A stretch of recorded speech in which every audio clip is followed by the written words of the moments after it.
세계적으로 코로나19 사태가 장기화하면서 우울, 불안, 외로움 등으로 정신 건강을 위협받는 사례가 곳곳에서 나타나고 있습니다.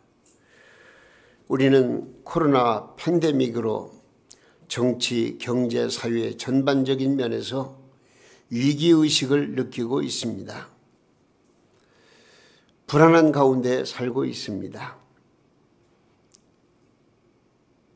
전 세계적으로 너무나 어려운 터널을 경험하고 있습니다. 우리나라도 예외는 아니지 않겠습니까? 우리나라도 곳곳에서 이 어려움을 극복하기 위해서 노력하고 힘쓰고 애쓰고 있지만 탄식의 목소리가 이곳저곳에서 울려 퍼지고 있습니다. 그런데 이런 근본 문제가 어디에서 나와 있느냐? 오늘 그 문제를 한번 생각해 보세요.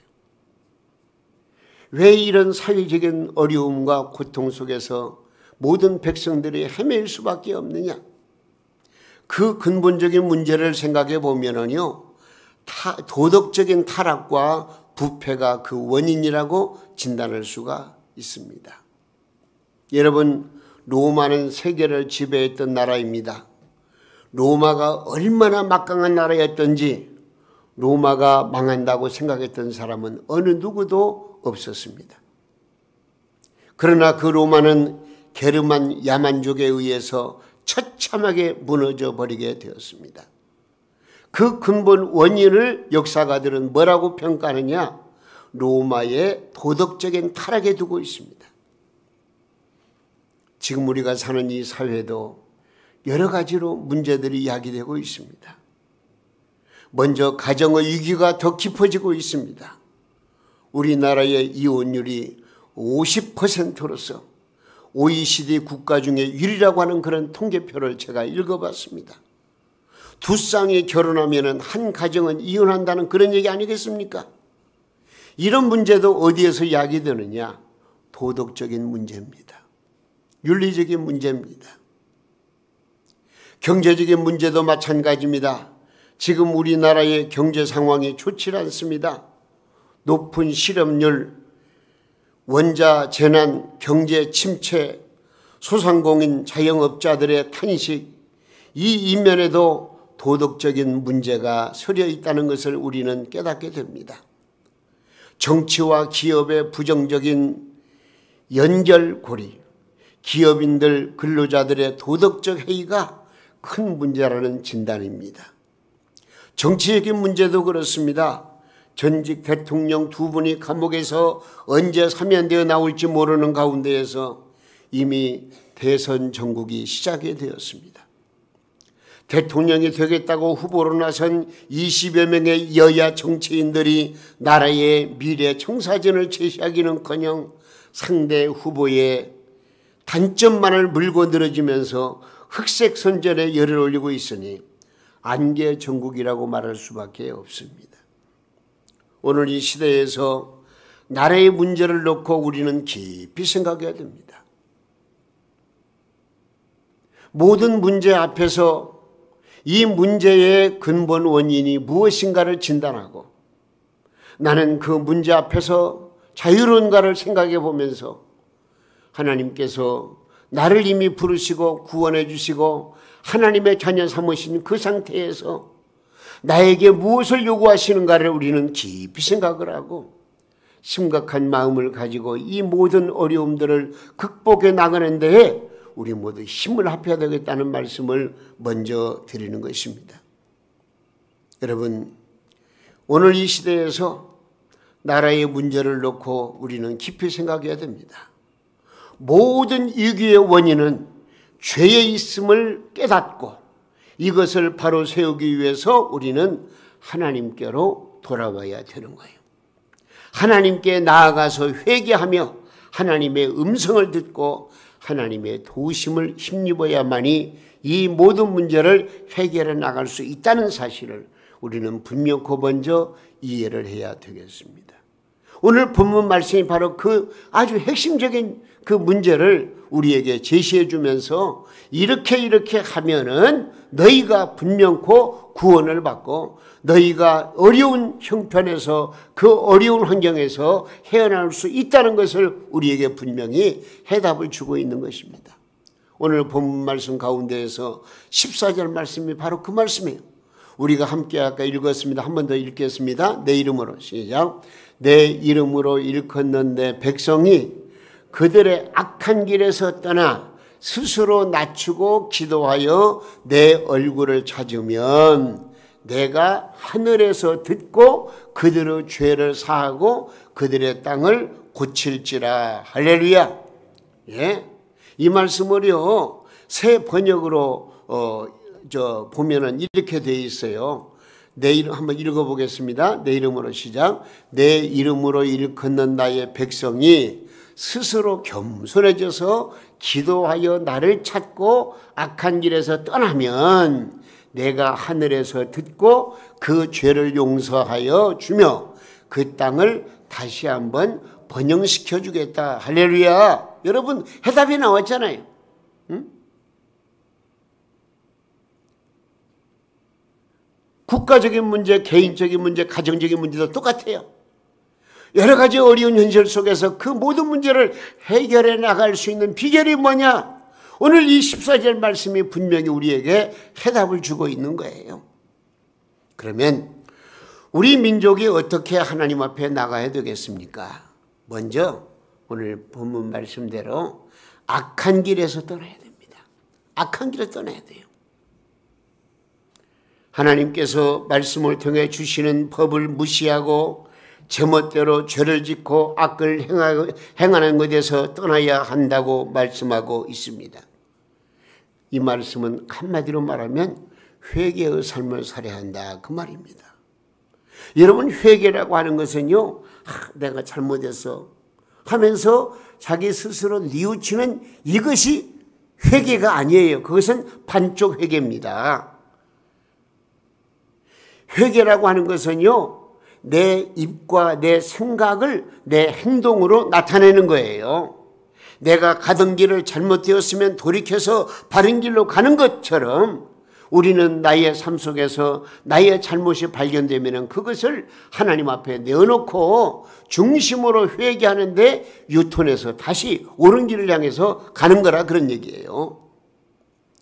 우리의 실수와 잘못을 뉘우치고 하나님의 뜻대로 살아가는 것이 바로 진정한 회개라고 하는 것입니다. 지금 우리가 잘못하고 있는 것이 무엇입니까? 하나님의 말씀에 비춰볼 때 그것이 악이라면 떠나야 합니다. 속히 회개하고 올바른 삶을 살아야 합니다. 그래야 우리 민족이 살고, 그래야 이 사회가 살고, 우리 가정이 살고, 우리 자신들이 다시 살아날 수가 있고 교회가 부흥할 수가 있는 것입니다. 이렇게 우리가 악한 길에서 회개하고 돌이켜 하나님의 자비를 구할 때에 하나님께서 이 땅을 고쳐주시겠다, 고쳐주신다는 거예요. 정상으로 돌아오게 하겠다, 그런 말씀이에요. 내가 하늘에서 듣고 그들의 죄를 사하고 그들의 땅을 고칠지라 분명히 말씀하셨어요. 우리가 돌이켜 회개하면 하나님께서 죄를 사하시겠다고 하십니다. 말하자면 모든 것의 근본 원인은 죄에 있다는 것을 지적하고 있는 것입니다. 재앙, 전쟁, 기근, 질병, 혼란, 위기 다 이 죄와 상관이 있다는 것입니다. 때문에 우리가 악한 길에서 떠나야 한다는 것입니다. 그리할 때에 모든 것을 회복시켜 주시고 새롭게 해주시겠다고 하신 말씀입니다. 산산조각난 인격마저도 우리 하나님께서 새롭게 세워주시겠다는 그런 말씀으로 우리가 받아들여야 되는 것입니다. 독일을 보세요. 독일이 2차 대전의 황폐함을 딛고 다시 일어서서 오늘날 선진국이 될 수 있었던 것과 분단된 나라가 통일 독일을 이룰 수 있었던 과정에는요, 하나님을 향해 회개하고 호소하는 교회가 있었다는 것을 우리가 분명히 아셔야 됩니다. 독일의 고백교회는 세계 제2차 대전의 책임을 회피하지 않았습니다. 교회가 방관했고 오히려 교회가 동조했음을 진실하게 하나님 앞에 모든 성도들이 회개운동을 벌였습니다. 하나님 앞에서 진실되게 회개했습니다. 그리고 통일을 이루는 과정에서도 독일의 한 작은 교회, 여러 교회들이 15년 동안 매일같이 통일 조국을 위해서 회개하며 중보 기도를 했다는 그런 기록이 있습니다. 이렇게 기도할 때에 하나님께서 독일이란 나라의 황폐함 속에서 장미꽃이 피게 하셨던 것입니다. 저들의 멍들고 상처난 영혼들을 치유해 주시고 나라를 회복시켜 주셨습니다. 우리나라도 마찬가지입니다. 독일은 동서로 동독 서독이 하나 되었지만 우리는 남북으로 갈라진 이 사태 속에서 어떻게 해야만이 이 민족이 하나로 뭉쳐서 하나님의 뜻을 이루는 복된 국가를 만들어 갈까요? 다른 거 없어요. 악한 길에서 떠나야 돼요. 죄를 회개해야 돼요. 민족적인 회개운동이 일어나야 되는 거예요. 그렇게 해서 모든 성도들을 비롯해서 국민들이 하나님 앞에 올바로 설 때에 민족 복음화를 이룰 때에 남과 북은 교류가 활성화되고 그래서 남북 통일도 가능하게 된다는 것을 우리는 알아야 되겠습니다. 우리는 하나님 앞에서 회개운동을 벌여야 돼요.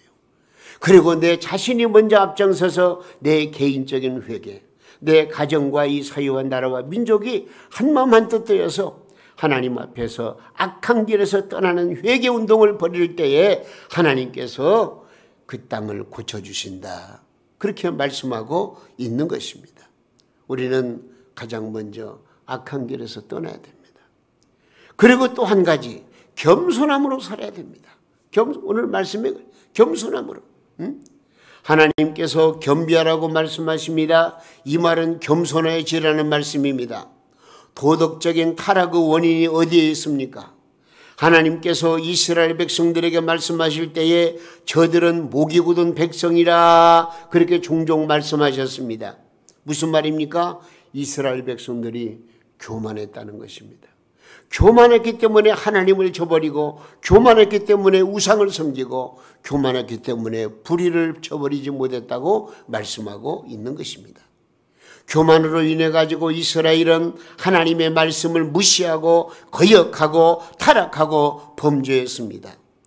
심지어는요, 저들은요, 교만이 머리끝까지 오르니까요, 예? 성전 안에서도 범죄를 했던 그런 기록을 우리가 볼 수가 있습니다.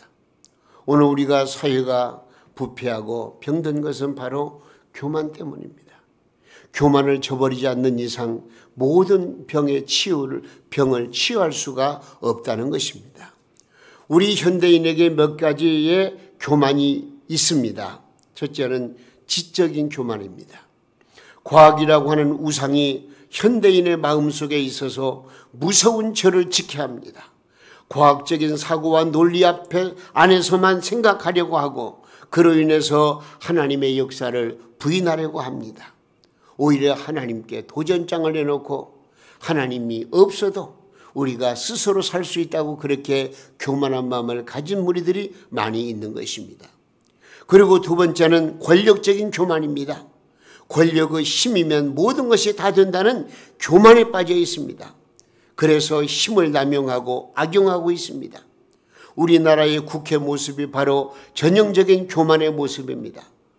대다수 국민이 원치 않음에도 권력의 칼을 휘둘려야 하는 논리, 자기들이 살기 위해서 상대방을 죽여야 한다는 논리, 이것은 지극히 교만한 생각에서 비롯된 것입니다. 그래서 그들은 걸핏하면은 국민이 이렇다고 국민을 팔아넘깁니다. 여러분, 우리에게는 이런 교만한 마음이 없습니까? 이 교만한 마음으로 말미암아 하나님을 멀리하지는 않습니까? 내 스스로를 돌이켜 봐야 되는 것입니다. 여기에서 기인되는 것이 뭔 줄 아십니까? 도덕적인 해이입니다. 도덕적인 교만에 빠져 있는 것입니다. 나 정도면 괜찮아. 이 정도 살면 되는 것이지. 하면서 자기 자신을 합리화시켜서 자기 자신 정도면 괜찮다는 마음을 가지고 위급한 상황을 깨닫지 못하고 회개하지 못하고 주님 앞에 나오지 못하고 그저 내 생활에 얽매여 가지고 하나님의 뜻을 이루지 못하는 그런 성도들이 얼마나 많은지 모릅니다. 하나님의 교회에서 중직을 받은 사람들도 지금 이 시대가 어느 시대인가를 갈파하지 못하고 깨닫지 못하고 회개하지 못하고 기도하지 못하고 주님 앞에 나오지 못하고 자양자재하면서 내 생각대로 내 기준에 맞춰서 교만한 삶을 살아가는 사람들이 얼마나 많은지 모릅니다. 저는 바랍니다. 우리 동명교회는 결코 그런 교만에 빠지는 사람이 없기를 바랍니다. 좀 더 더욱 겸손해지고 낮아지고 하나님의 은혜가 아니면 살아갈 수 없는 내 존재의식을 가지고 날마다 겸손하게 낮아져서 하나님께 영광, 하나님의 뜻을 이루고 하나님 앞에 무릎 꿇고 기도하고 하나님께 호소하는 그런 믿음의 삶이 우리에게 이건 겸손으로 말미암아 이루어지는 거예요. 여러분, 종교적인 교만이 있어요. 이것은 영적인 교만입니다. 지식으로 권력으로 도덕적으로 교만하다 보니까 여기에까지 이르렀습니다. 이 교만은 하나님을 부인하게 됩니다. 이 교만이 부패의 원인입니다. 우리는 하나님 앞에 겸손해지지 않으면 안 됩니다. 죄 중에서 가장 무서운 죄는 뭔 줄 아십니까? 바로 이 교만죄입니다. 왜냐하면 교만에 빠지게 되면은요, 자신이 죄인임을 모르기 때문에 독선주의가 생겨나는 거예요. 영적으로 교만해지면 가장 무서운 죄를 망하는 거예요. 영적인 교만이 뭔 줄 알아요? 신앙생활을 함에 있어서 늘 내 부족함을 느끼고 하나님 앞에 나와 하나님께 호소하고 기도하고 말씀을 사모하고 말씀대로 순종하는 믿음을 가져야 되는데 영적으로 교만해지면 나 정도면 하면서 좀 위기의식을 느끼지 못하는 거예요. 어려운 일이 생겨도 문제가 커짐에도 불구하고 그 문제에 대한 심각성을 깨닫지 못하고 그저 적당하게 얼버무리고 그냥 자기 변명과 더불어서 모든 일을 그냥 적당히 해나가는 거예요. 여러분 생각해 보세요. 내가 잘못했음을 깨닫지 못하는 것이 얼마나 큰 비극인가를 여러분 생각해 보시라고요. 창세기에 보면 아담의 두 아들이 나옵니다. 그 중에서 큰 아들이 가인이고 둘째 아들이 아벨이에요. 그런데 가인이 동생을 죽이고 난 후에 하나님께서 뭐라고 말씀하셨느냐? 가인에게 네 동생 아벨이 어디 있느냐고 물으실 때에 뭐라고 말한 줄 알아요? 참, 아니 내가 동생을 지키는 자입니까? 자기가 죽여놓고 내가 동생을 지키는 자입니까? 오히려 하나님께 역정을 냅니다. 여러분 이 사유가 이런 사유라면 얼마나 무서운 사유가 되겠습니까?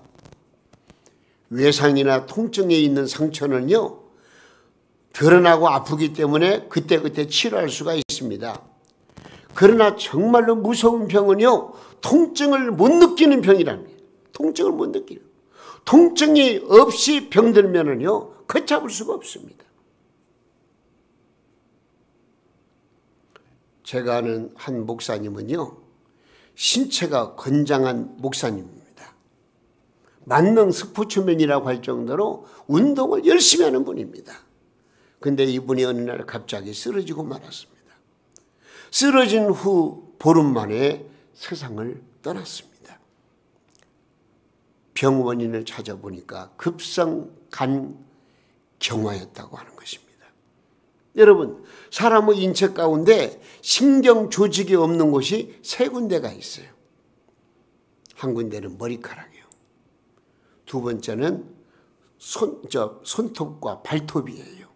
그리고 세 번째는 이 몸속에 있는 간. 이것이 진짜 신경 조직이 없는 곳이랍니다. 여러분 머리를 잘라보세요. 감각을 느낍니까? 몰라요. 손톱을 깎아보세요. 발톱을 깎아보세요. 신경 조직이 없으니까 도려내도 잘 모르는 거예요. 그런데 이 무감각한 신체 구조에서 간이라고 하는 거, 이 간도 어느 정도 손상될 때까지는 못 느낀다는 거예요. 근데 간 쪽에서 문제가 생겼다고 느낄 때는 이미 간이 손상될 대로 손상된 후라고 하는 것이에요. 여러분, 무슨 말입니까? 통증을 느끼지 못하는 것처럼 무서운 게 없습니다. 교만이 바로 그렇습니다.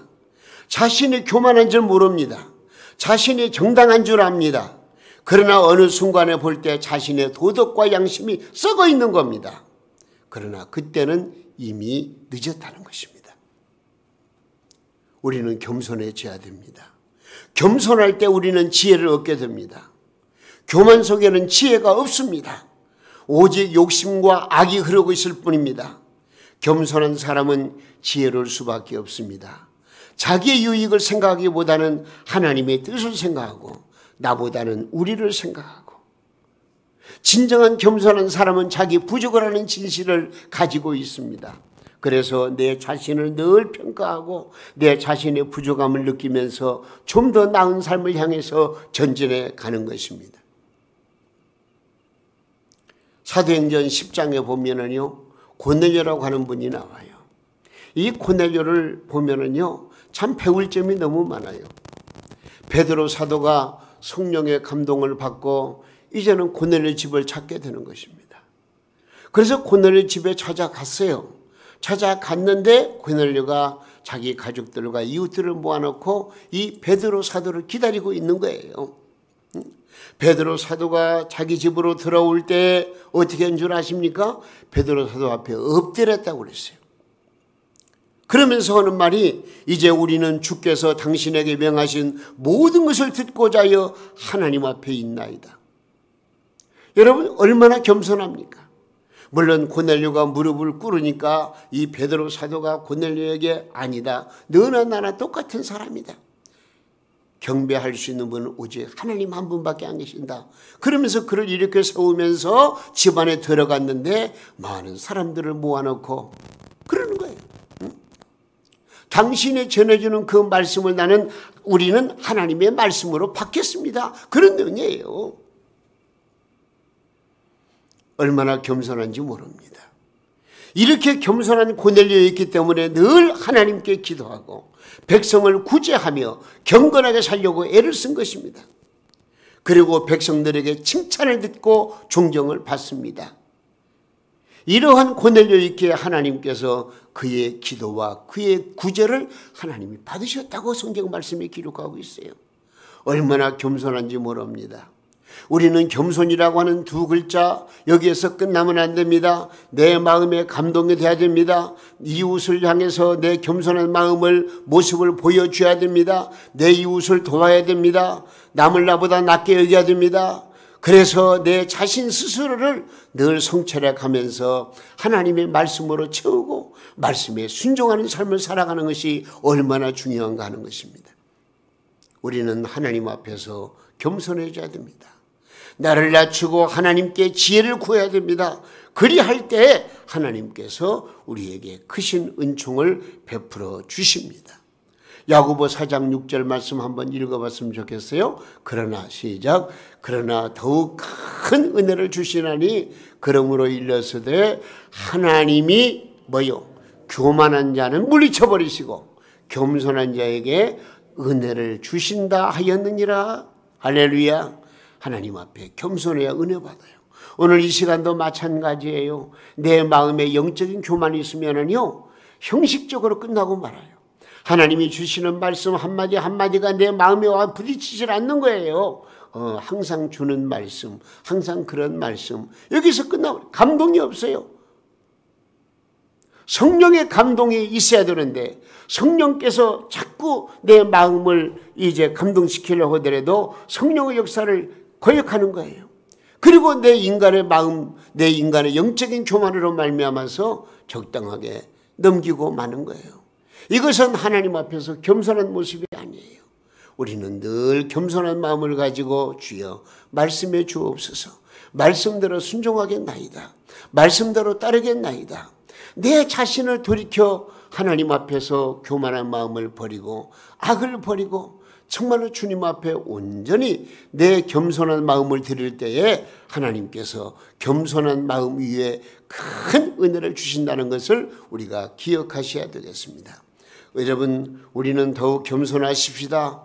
겸손한 자가 큰 자가 된다는 것도 우리가 기억하셔야 됩니다. 그리고 한 가지 더, 기도로 하나님의 얼굴을 구해야 됩니다. 기도로 하나님의 얼굴을 구하자. 겸손함으로 하나님 앞에 나아가 기도해야 됩니다. 기도하며 하나님의 얼굴을 구해야 됩니다.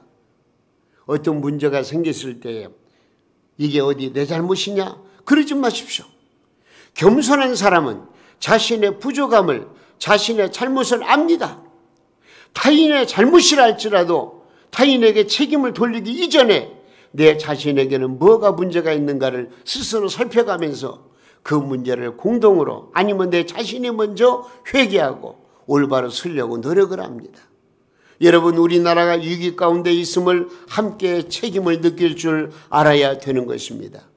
정치인들이 잘못했고 경제인들이 잘못했고 지도자들이 잘못했다고 그들에게만 책임을 돌리지 마시고, 나는 과연 하나님 앞에서 얼마만큼 믿음의 사람으로서, 하나님의 사람으로서 기도하고 주님 앞에 호소하고 하나님의 말씀대로 순종의 날을 기억해야 되는 것입니다. 기도하지 못한 책임, 주의 일에 참여하지 못한 책임, 이 때문에 우리가 기도해야 되는 것입니다. 이 나라를 위해서 무릎 꿇고 겸손히 기도하는 모습, 여러분 생각해 보세요. 내 가정을 위해서, 내 자신을 위해서는 눈물을 흘릴 때가 있었지만은 우리나라 이민족을 위해서 눈물을 흘리면서 기도한 적이 얼마나 됩니까?